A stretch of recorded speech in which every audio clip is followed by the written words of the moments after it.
ಬಳಪ ಹಿಡಿದ ಭಗವಂತ ಇರುತ್ತಾನೆ ನಮ ಸುತ್ತ ಅವತಾರ ನಾನಾ ರೂಪವೋ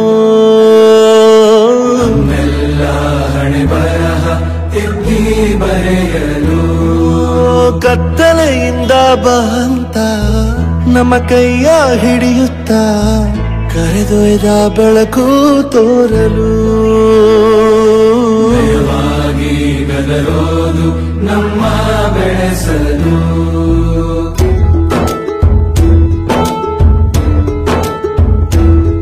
ಭಾಷೆ ಅಮೃತ ಕುಡಿಸೋ ತಾಯಾಗಿ ಭಾಷೆ ಅಮೃತ ಕುಡಿಸೋ ತಾಯಾಗಿ ಭವಿಷ್ಯ ಬರೆವಂತ ತಂದೇನೋ ಆಗಿ